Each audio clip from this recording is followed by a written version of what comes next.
तो दोस्तों आज मैं एक्सप्लेन करने वाला हूँ नेटफ्लिक्स पर हाल ही में ही रिलीज हुई एक बहुत ही बढ़िया इंडोनेशियन प्रॉपर हॉरर मूवी को, जिसका नाम है द हॉन्टेड होटल। इसके अंदर एक ऐसी आत्मा है जो कि 3rd फ्लोर पर रहती है और आखिरी कमरे के अंदर वो आपको 3 दिन और आधी रात देती है। लेकिन अगर तब तक आप बच गए तो बच गए, अदरवाइज उसके बाद आपका बचना नामुमकिन है और मौत भी इतनी भयानक होगी कि आप सोच भी नहीं पाओगे कि आपके साथ हुआ क्या। और दोस्तों मैंने हाल ही में ही एक्सप्लेन किया है मुनारफस नाम की एक मूवी को, जो कि एक स्पेनिश हॉरर साइकोलॉजिकल मूवी है। ये मूवी जो है वो सच्ची घटनाओं पर आधारित है। अगर आपने इस मूवी को अभी तक नहीं देखा है तो जाकर जरूर देखना, अंदर से चिल्स आ जाएंगे आपको। उसका लिंक आपको नीचे कमेंट सेक्शन में टॉप पे मिलेगा। तो चलिए अब बिना किसी देरी के चलते हैं सीधा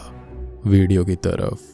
कहानी की शुरुआत 1981 इंडोनेशिया के सैमरैंग शहर से होती है, जहां पर हम निनग्रम नाम की एक औरत को देखते हैं जिसका आज होटल में काम करने का पहला दिन था। निनग्रम अपने काम पर पहुंचती है और होटल की ओनर उसे काम समझाते हुए ये कहती है कि गलती से भी होटल के 3रे माले पर मत जाना। खैर आगे हम देखते हैं कि निनग्रम जब 2रे फ्लोर पर अपना काम कर रही होती है तभी उसे 3रे फ्लोर से किसी के रोने की आवाज आने लगती है, जिसको फॉलो करते हुए वो 3रे माले पर चली जाती है और अपने आप ही वहां का दरवाजा भी खुल जाता है। जिसके बाद वो वही गलती करती है जिसे करने से उसे मना करा गया था। निनग्रम उस आवाज को फॉलो करते हुए वहां के सबसे आखिरी कमरे में चली जाती है जहां से वो आवाज आ रही थी। उस कमरे को खोल के देखने पर उसे अंदर एक औरत बैठी हुई मिलती है जिसका पूरा शरीर और बाल सफेद थे। वो काफी भयानक दिख रही थी। वो औरत निनग्रम को देखकर ये कहती है कि 3 दिन और आधी रात। जिसके बाद ये सीन 3 दिन बाद ही निनग्रम के घर पर शिफ्ट होता है, जहां पर वो अपने घर पर अपनी बेटी को इस हादसे के बारे में बता रही थी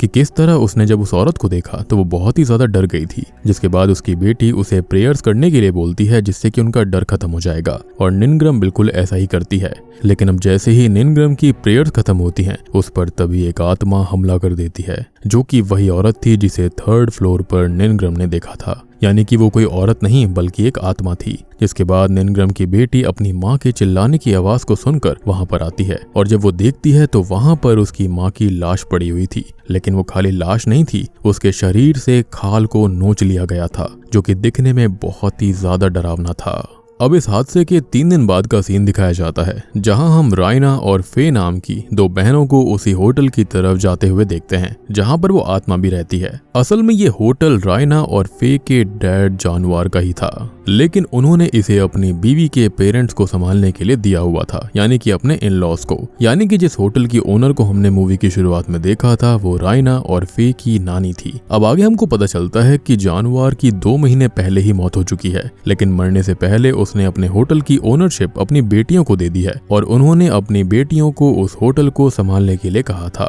खैर रायना और फे खुद उस होटल के बारे में जानकर काफी हैरान थे, क्योंकि उनके पिता ने कभी भी उनसे उस होटल का जिक्र तक नहीं किया था। अब आगे दोनों होटल पहुंचते हैं, जहां पर अपने नाना नानी से मिलकर दोनों बहुत ही खुश थे और वहां भी उनकी नानी दोनों से यही कहती है कि होटल के 3रे माले पर बिल्कुल मत जाना, जो कि साबित करता है कि उन्हें होटल की हिस्ट्री के बारे में सब कुछ पता है, जो कि वो बताना नहीं चाहती हैं। अब रायना और फे इसी शहर में रहने वाली थी, इसलिए रायना अपनी बहन फे को वहीं के किसी स्कूल में एडमिशन के लिए लेकर जाती है, जहां पर उसकी मुलाकात अपने एक्स बॉयफ्रेंड आर्दो से होती है, जिससे कि उसने 6 महीने पहले ही ब्रेकअप कर लिया था। खैर आगे आर्दो से बातें करने पर रायना को निनग्रम की मौत के बारे में पता चलता है, जो कि उनके ही होटल की मेड थी, जो बात उनकी नानी ने उन्हें अब तक नहीं बताई थी। जिसके बाद रायना ये बात जाकर अपने नाना नानी से पूछती है कि उन्होंने ये सच क्यों छुपाया, जिस पर वो जवाब देते हैं कि यहाँ पर ये सब कुछ नॉर्मल है और बस हम तुम दोनों को डराना नहीं चाहते थे। तभी आर्दो भी उसी होटल में रहने के लिए कमरा ले लेता है, क्योंकि उसे रायना की सेफ्टी की चिंता थी, वो उससे अभी भी प्यार करता था। अब उसी रात होता यह है कि रायना को भी 3rd फ्लोर से किसी के रोने की आवाजें आने लगती हैं और जब वो उस फ्लोर के आखिरी कमरे में जाती है तो उसे भी वहां पर वही औरत दिखती है, जो कि फिर से वही बात बोलती है कि 3 दिन और आधी रात, जिसको देखकर रायना कमरे को बंद करके वहां से चली जाती है। और इसी वक्त से रायना के ऊपर भी खतरा मंडराने लगता है, यानी कि हम जानते हैं कि उसके साथ क्या होने वाला था। अब रायना को अगले दिन अपनी कार की विंडो पर 1 लिखा हुआ दिखाई देता है, जिसका मतलब था कि आज उसका पहला दिन है और 3 दिन बाद और आधी रात को रायना के साथ भी शायद वही होगा जो कि निनग्रम यानी कि उस मेड के साथ हुआ था। रायना भी इस बात को समझ जाती है, क्योंकि धीरे धीरे उसके साथ भी डरावनी चीजें घट रही थी। दूसरी तरफ स्कूल में फे को भी वही आत्मा हॉन्ट करती है और आप लोग ये भी सोच रहे होंगे कि आखिरकार ये आत्मा फे को क्यों हॉन्ट कर रही थी। तो इसके बाद हमें ये पता चलता है कि फे रायना से भी एक कदम आगे थी और उस रात रायना के उस फ्लोर पर जाने से पहले पहले ही फे उस फ्लोर पर जाकर उस कमरे में उस औरत को देख कर आ गई थी, यानी कि अब दोनों की ही जान पर खतरा था। अब ये बात दोनों अपने नाना नानी को बताते हैं, जिससे उनको पता चलता है कि 6 साल पहले जानवर ने ये होटल उनके नाना नानी को संभालने के लिए दिया था, जहां पर उस वक्त भी होटल के रेनोवेशन के समय पर ऐसी ही एक जन की मौत हो गई थी। जिसके बाद उन्होंने एक लोकल शेमन दनंग को बुलाया था, जिसने उनको बताया कि इस आत्मा को रोकना बहुत मुश्किल है और इससे बचने का एक ही तरीका है कि कोई भी तीसरे फ्लोर पर ना जाए, यानी कि कुछ ना कुछ पक्का तीसरे फ्लोर पर हुआ था या फिर इस होटल के अंदर हुआ था, जिससे कि ये आत्मा इतनी ज्यादा खतरनाक थी। खैर अब आगे रायना और आर्दो दनंग से मिलने जाते हैं, यानी कि उसी शेमन से, जो कि उनको कहता है कि उस औरत की आत्मा से बात करके हमें कुछ पता चल सकता है, लेकिन उसके लिए हमें पता करना होगा कि वो औरत है कौन। अब आगे शाम को रायना को अपने डैड के लॉयर का कॉल आता है, जिससे उसको पता चलता है कि इस होटल के पेपर जानवर के नाम पर नहीं है और होटल असल में किसी बस्कारा नाम के व्यक्ति पर है, जो कि जानवर का ही दूसरा नाम था। और ये सच जानकर रायना आर्दो के साथ उसी कमरे में सच पता लगाने के लिए चली जाती है, जहां पर खोज करने पर उन्हें एक टूटी हुई टाइल के नीचे कुछ लिखे हुए पेपर्स के टुकड़े मिलते हैं। और उसी वक्त दूसरी तरफ फे पजेस हो जाती है, जो कि रायना के ऊपर हमला कर देती है, लेकिन किसी तरह से आर्दो सिचुएशन को संभाल लेता है। अब आगे उन्हें उनके नाना नानी से ऐसे ही कई पेपर्स के टुकड़े मिलते हैं, जो कि उन्हें तीसरे फ्लोर के अलग अलग कमरों के अंदर टूटी हुई टाइल्स के नीचे ही मिले थे, जिसे जोड़ने पर असल में वो एक लव लेटर था, जो कि जैस्मिन नाम की लड़की ने बस्कारा यानी कि जानवर के नाम पर लिखा था। उस पोएम के अंदर पाइन ट्रीज का जिक्र करा गया था, जहां पर पहली बार ये दोनों मिले थे। अब रायना और आर्दो वैसे ही पाइन ट्रीज वाली जगह को ढूंढने निकल जाते हैं, जहां पर उन्हें वैसी ही जगह मिल जाती है और वहां पर ढेरों सफेद फूल खिले हुए थे। वहीं से गुजर रहे एक लड़के से बात करने पर उनको ये पता चलता है कि उस लड़के के विलेज में हर जगह ऐसे ही सफेद फूल खिलते हैं। जिसके बाद दोनों ही उसके साथ उसके गांव में जाते हैं और वहां जाकर विलेज के चीफ से जैस्मिन नाम की लड़की के बारे में पता करने की कोशिश करते हैं, जिसमें हम इस बात को गौर कर पाते हैं कि चीफ जो होता है वो जैस्मिन नाम सुनकर थोड़ा सा गुस्सा हो गया था और वो उनसे कह रहा था कि मुझे ऐसी किसी लड़की के बारे में नहीं पता, और अगर उसको नहीं पता था तो वो गुस्सा क्यों हुआ। तभी इन दोनों को भी ऐसा लगता है कि शायद चीफ उनसे कुछ छुपा रहा था और फिर चीफ की बीवी से बात करने पर उनको पता चलता है कि जैस्मिन उनकी ही बेटी थी, जिसका नाम मैनोवर था और उसे बचपन से ही एल्बिनो नाम की कंडीशन थी, जिसमें पूरा शरीर और बाल सफेद हो जाते हैं, जिस वजह से उसे सभी बच्चे बहुत ही ज्यादा बुली किया करते थे और यहाँ तक कि उसके पिता भी इस वजह से उसे बहुत ही मारा करते, क्योंकि वो उनके लिए एक तरह से शर्मिंदगी जैसी थी। ऑब्वियस सी बात है वो चीफ थे और उनकी बेटी ऐसी थी जिस वजह से उन्हें बहुत ही ज्यादा शर्मिंदगी झेलनी पड़ती, लेकिन यहाँ पर ये उनके दिमाग की उपज थी, उनको अपनी बेटी का सपोर्ट करना चाहिए था। खैर इसी से फ्रस्ट्रेट होकर 20 साल की उम्र में मैनोर घर से भाग गई। खैर अब मैनोर के बारे में पता चलने पर दनंग यानी कि वो शेमन उसकी आत्मा से बात करने की कोशिश करता है, जिस दौरान उसको पता चलता है कि अपने घर से भागने के बाद मैनोर कमजोरी की वजह से जंगल में ही बेहोश हो गई थी और वहां पर बस्कारा ने उसको संभाला था। बस्कारा खुद एक अनाथ था और उस वक्त वो इसी होटल बिजनेस को रन कर रहा था। बस्कारा फिर मैनोर को अपने साथ होटल लेकर गया, जहाँ उसने उसे रहने के लिए तीसरे फ्लोर का आखिरी कमरा ही दिया था, विच एक्सप्लेन्स कि वहां पर वो आखिरी कमरे के अंदर इसी की आत्मा क्यों थी। अब आगे होता यह है कि धीरे धीरे दोनों एक दूसरे से प्यार करने लगते हैं और इसी बीच बस्कारा किसी काम की वजह से जकार्ता चला गया, जिसके बाद मनोर ने उसकी याद में वो लव लेटर लिखा था, जिसे उसने बस्कारा के लिए एज अ सरप्राइज छोटे छोटे हिस्सों में फाड़कर हर रूम के टूटे हुए टाइल्स के नीचे छुपा दिया। अब आगे बहुत दिनों तक बस्कारा के वापस ना लौटने पर जब मनोर उसे ढूंढते हुए जकार्ता गई, तब वहां उसने देखा कि बस्कारा ने एक औरत से शादी कर ली है और वो उसके साथ ही अपना परिवार बसाने वाला है।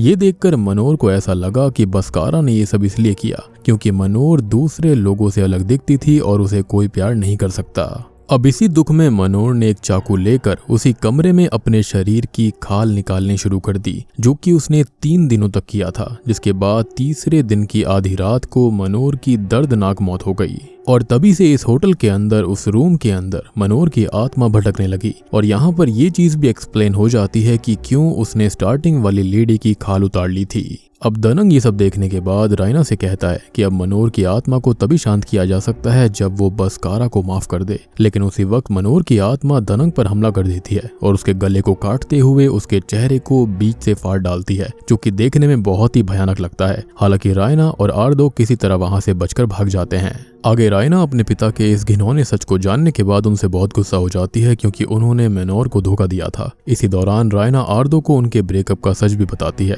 कि रायना को उस वक्त पर यूट्रस कैंसर था, जिसकी सर्जरी के बाद कैंसर को तो ठीक कर दिया गया, लेकिन इस वजह से रायना फिर कभी मां नहीं बन सकती थी और वो ये बात समझ गई थी कि वो आर्दो को परिवार नहीं दे सकती और इसलिए उसने उससे ब्रेकअप कर लिया था। खैर तभी फे को अपने पिता के सामानों के अंदर एक डायरी मिलती है जिसके साथ एक रिंग भी थी। उस डायरी को पढ़ने के बाद उन्हें एक अलग ही सच पता चलता है कि बस्कारा उस दिन जकार्ता मैनोर के लिए रिंग लाने ही गया था ताकि वो उसे प्रपोज कर सके, उससे शादी कर सके, लेकिन आते हुए ही जकार्ता में उसका एक्सीडेंट हो गया था और इससे बस्कारा की याददाश्त चली गई। जिसके बाद जिन लोगों की वजह से ये हादसा हुआ था उन्होंने बस्कारा को अपने बेटे की तरह अडॉप्ट कर लिया और उसका नाम अपने लेट सन जानवर के नाम पर रख दिया, विच एक्सप्लेन्स कि उसका नाम जानवर कैसे पड़ा। जिसके बाद उन्होंने बस्कारा की शादी भी करवाई, लेकिन शादी के कुछ ही समय के बाद में बस्कारा को सब कुछ याद आ गया था। जिसके बाद मैनोर से मिलने वो होटल वापस आया, लेकिन उसे वहां पर बहुत ही ज्यादा शॉकिंग चीज दिखी जब उसने वहां पर मैनोर की लाश को देखा जिसको मरे हुए बहुत समय हो गया था।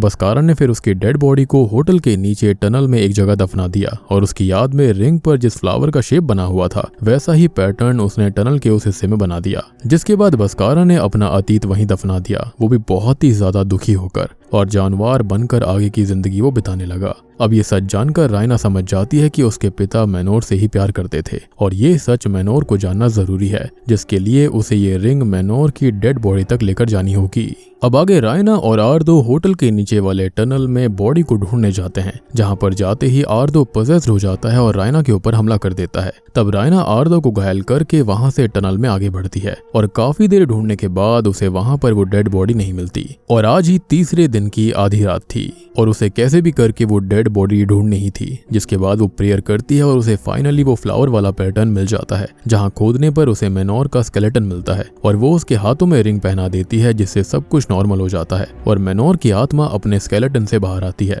जिसको अब सच पता चल चुका था कि बस्कारा उसे आखिरी समय तक प्यार करता था। जिसके बाद वो वहां से मुक्त हो जाती है। अब आगे हम देखते हैं कि आर्दो रायना को शादी के लिए प्रपोज करता है और उसको कहता है कि तुम जैसी भी हो मुझे वैसी ही तुम पसंद हो और अगर वो उसे बच्चा नहीं दे सकती तो वो बच्चे को एडॉप्ट भी कर सकते थे। जिसको सुनकर रायना इमोशनल हो जाती है और उसके प्रपोजल को एक्सेप्ट कर लेती है क्योंकि वो भी उससे प्यार करती थी। लेकिन ये खुशी ज्यादा समय नहीं टिकती क्योंकि अगले दिन ही जब आर्दो अपने कमरे में अकेला होता है तभी मैनोर की आत्मा वहां आकर उसकी खाल उतार कर उसे मार डालती है। जी हाँ, अब आगे जब रायना ये देखती है तो वो पूरी तरह से टूट जाती है और फे से पूछती है कि आखिर मैनोर ने ऐसा क्यों किया। लेकिन हम ये देखते हैं कि फे के ऊपर मैनोर की आत्मा का साया था, यानी कि मैनोर से वो पजेस्ड हो गई थी और वो उसे कहती है या फिर मैनोर उसे इनडायरेक्टली कहती है कि मैंने तुम दोनों बहनों को इसलिए नहीं मारा क्योंकि तुम बस्कारा की बेटियां हो और तुमने मुझे सच जानने में हेल्प करी, लेकिन मुझे अभी भी उन सभी लोगों से बदला लेना है जिन्होंने मुझे मेरी पूरी जिंदगी ऐसे दिखने पर मेंटली टॉर्चर किया था। इसलिए अगर तुम दोनों के अलावा कोई तीसरा उस कमरे में कभी भी आया या फिर उसने मुझे देखा तो उसे अपनी जान गंवानी पड़ेगी।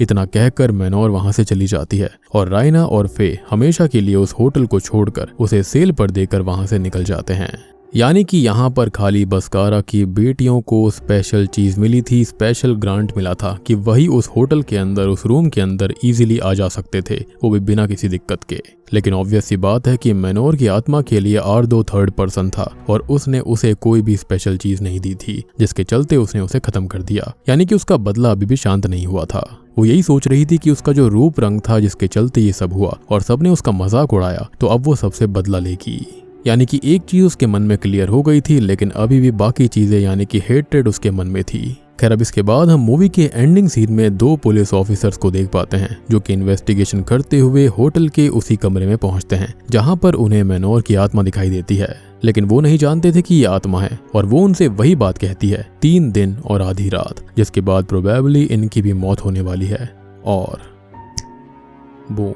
इसी के साथ में हॉन्टेड होटल मूवी यहीं पर खत्म हो जाती है। तो दोस्तों, ये थी the haunted hotel Indonesian horror movie की कहानी। उम्मीद करता हूँ कि आपको पसंद आई होगी। मूवी यहाँ पर काफी सिंपल है, बिल्कुल स्ट्रेट फॉरवर्ड सारा का सारा कॉन्सेप्ट था। मैंने आपको सारी चीजें यहाँ पर समझा दी हैं। उम्मीद करता हूँ कि आपको पसंद आई होगी। तो वीडियो पसंद आई है तो लाइक कर देना, चैनल के ऊपर नए हैं तो सब्सक्राइब कर लीजिए। तो मैं आप सबको मिलता हूँ अगली वीडियो के साथ में,